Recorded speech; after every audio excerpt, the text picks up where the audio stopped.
Entre cuerdas, percusión o instrumentos de viento, recorremos las grandes obras de los grandes genios clásicos. Ahora podés escucharlos y conocer su legado. Acá, en Citas de Radio. Muy bien, y tenemos nuestro momento quincenal de contacto con la música clásica. Fernando Angulo en línea, bienvenido a Citas de Radio. Fernando, ¿cómo estás? Hola Elisa, audiencia y el equipo, buenas tardes. Y es así, estamos en la cita clásica que tenemos una vez cada 15 días aquí en Citas de Radio. Y en el día de hoy vamos a seguir con la misión que emprendimos a principio de año, que es la de ir los instrumentos, o la gran parte de los instrumentos de la orquesta sinfónica, que casi todas las orquestas tienen en su plantilla habitual. En el día de hoy vamos a conocer un instrumento de viento, más precisamente de viento metal, ¿no? Porque su fabricación es una aleación de metal, suele ser de bronce generalmente, y estamos hablando de la trompeta, ¿no? La que todo el mundo generaliza, que la trompeta es, o puede ser la trompeta es un trombón, una tuba, un corno, todos son trompetas, pues son medios parecidos, bueno, vamos todos con trompetas, pero no. Bueno, la trompeta ya era se puede considerar el más agudo de los instrumentos de viento metal, y que se suelen dividir generalmente por el timbre, ¿no? Se tiene más en cuenta el timbre, que es lo que le produce la sonoridad, y además el tamaño, por supuesto. Una trompeta, cada vez que va creciendo el instrumento, su sonido se va haciendo cada vez más grave, y a medida que se achica, se va haciendo más agudo. Hay trompetas más chicas, ¿no? Una trompeta estándar, creo que todo el mundo alguna vez, aunque sea en foto, pudo ver una trompeta. Y hay más chicas que la trompeta común, y también, bueno, después se va agrandando y van siendo otros instrumentos. La trompeta es un tubo en sí, un tubo de metal que termina en campana, y tiene varias vueltas, que es lo que produce, por donde el aire pasa para producir el sonido.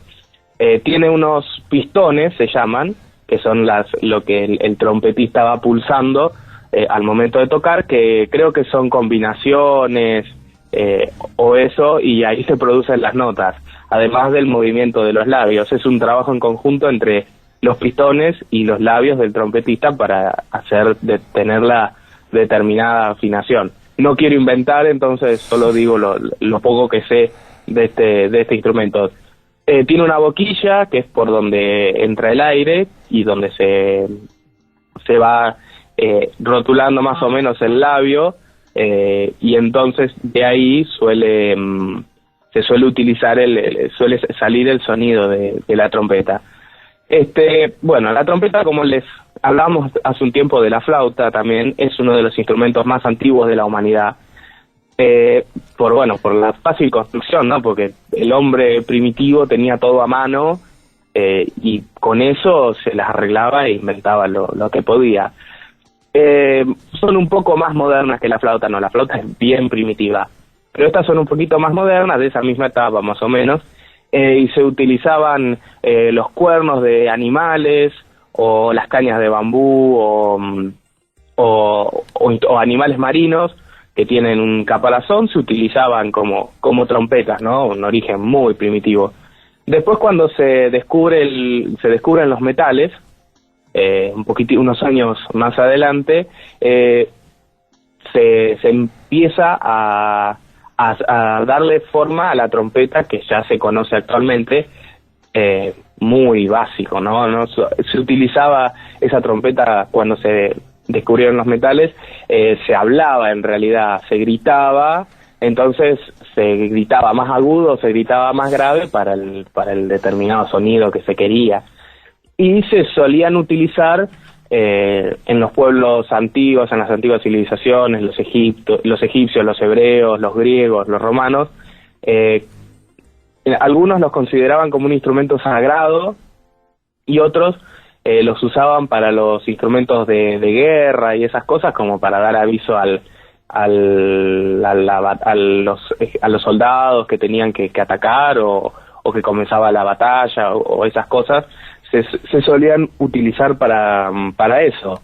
Después, en la Edad Media se siguió con este mismo uso, ¿no? Del uso de guerras y de ceremonias, de rituales y de todas esas cosas, pero luego se le da el cambio que se le da el cambio a la música. Se deja de usar prácticamente como un instrumento de guerra y de ceremonias y rituales para pasar a ser un instrumento musical. En esa etapa se adquiere gran popularidad musical y, por supuesto, ¿quiénes son los que utilizan estos instrumentos? Como siempre decimos, que todo ha pasado por la nobleza en algún momento de la historia. Todo ha pasado por la nobleza. Este era el instrumento preferido para la nobleza, ¿no? Para tocar en fiestas solemnes y para, bueno, agrandar a los reyes, a los duques y todas esas cosas. Los usaban para agrandarlos y darle esa solemnidad que tienen, que tenían en ese momento los nobles.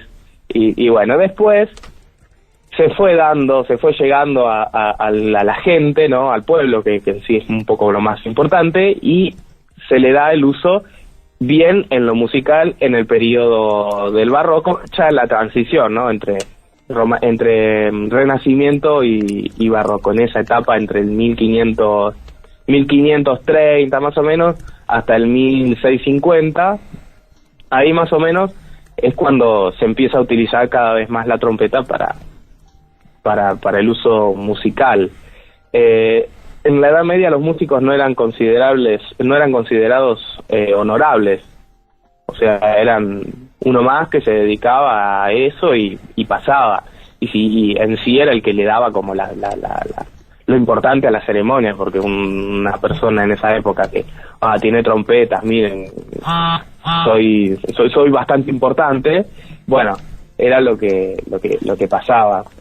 Después, bueno, en el barroco se le empieza a dar el uso que le conocemos actualmente. Varios compositores comienzan a escribir para este instrumento. Uno de ellos es Claudio Monteverdi, que es el pionero de la ópera. Claudio Monteverdi es uno de los primeros compositores del Renacimiento que escriben ópera tal y la cual conocemos hoy en día. Uh-huh. Después también Henry Purcell, que es un compositor inglés, también de este periodo, Bach, Händel, entre otros tantos compositores, se empiezan a utilizar la trompeta. Pasa que en este momento la trompeta no era tampoco como la conocemos hoy, porque los pistones no existían.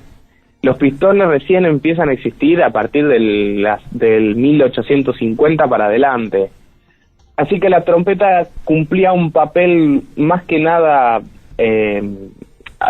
así a grandes rasgos, armónico, porque podía solo hacer solo notas. Era como muy difícil hilvanar una melodía en estos instrumentos en un principio. Después, con las técnicas y todo eso, se fue mejorando, y Händel y Bach han compuesto conciertos, o parte de sus conciertos tenían melodías de trompeta. Fernando, después, bueno, ¿se afilan las trompetas o no? ¿Cómo? ¿Se pueden afilar las trompetas? O sea, ¿cómo? ¿se desafinan las trompetas? ¿Se desafinan? O sea, ¿es como un instrumento que hay que afinarlo, ponerlo a punto? ¿O simplemente no se afina? Yo tengo entendido que no, que se acomoda por ahí quizás algo, pero tengo entendido que no. Habría que averiguarlo realmente. Así que cuando veo un trompetista le voy a preguntar si se afina o no se afina. Yo supongo que sí, ¿no? Después de un cierto tiempo la trompeta va perdiendo la sonoridad y hay como que hacerle una puesta a punto, seguramente, como todos los otros instrumentos, creo. Después con los pistones se le da mucha más, por suerte, se le da una buena sonoridad a la trompeta, que puede hacer más cosas de las que hacía antes, y no se limitaba solamente a hacer notas cada tanto. Ya pueden tener conciertos, estas cosas esto que vamos a escuchar hoy es un tercer movimiento de un concierto para trompeta de Haydn, uh-huh, que es un compositor del 1800, más o 1700, 1800. Este concierto es del año 1796, ya en esta época ya estaban comenzando a existir los pistones y eso, entonces permitió que muchos compositores puedan escribir conciertos u obras en específico para este instrumento. Ujú. Después, bueno, en el romanticismo cobran también un papel fundamental en las orquestas, se incorporan un compositor que muchas veces lo hemos nombrado, que es Richard Wagner, lo comienza a utilizar de sobremanera porque sus óperas y sus obras eran muy solemnes, ¿no? Tenían una cierta sonoridad que necesitaban muchos instrumentos y darle mucho brillo y mucha intensidad a la obra. Entonces la trompeta con pistones en específico le vino al pelo a Wagner. Y ahí fue, ahí se incorporó perfectamente a la orquesta y ya se quedó estable como la conocemos hoy día, ¿no? Antes se utilizaban en ocasiones necesarias. Después sí, se siguió utilizando así cuando se necesitaba, pero ya se tenía más en cuenta que antes. Claro. Quizás en la anterioridad, antes de Wagner, te doy un ejemplo así muy claro, Mozart no utilizaba trompetas, ponerle en todas sus sinfonías, sino en determinadas sinfonías que necesitaba esa sonoridad y ese brillo, no en otras que por ahí no eran tan necesarias. Claro. Y bueno, después en el siglo XX la trompeta se empieza a utilizar en el jazz como... Claro, y ahí como donde un mucha gente instrumento. se populariza bastante. Claro, ahí se popularizó mucho con Louis Armstrong, Glenn Miller, me parece también, compositores de jazz, de rock, de todos esos géneros de la década del 40, 50, 60, entre esos periodos, se empieza a utilizar la trompeta en el jazz. Y bueno, y después también, como contábamos la vez pasada del cello, se agarran y se usan para todo, para la música comercial actual, también seguramente alguna trompeta debe haber. Fernando, acá se comunica mariachis. un oyente y dice que se afinan, así que los demos por descontado, que nos pasó el dato que se afinan las trompetas. Bueno, muchas gracias. Muchas gracias. Realmente no tenía ni idea. Bueno. Pero sí, seguramente, como todos los instrumentos, se afinan. Vamos a la música. ¿Qué es lo que vamos a escuchar que dijiste? Bueno, vamos a escuchar el tercer movimiento de un concierto para trompeta, del único concierto para trompeta que compuso Haydn, en mi bemol mayor, en el año 1796 se compuso este concierto. Buenísimo. Bueno, muchas gracias, Fernando. Nos reencontramos de vuelta en 15 días.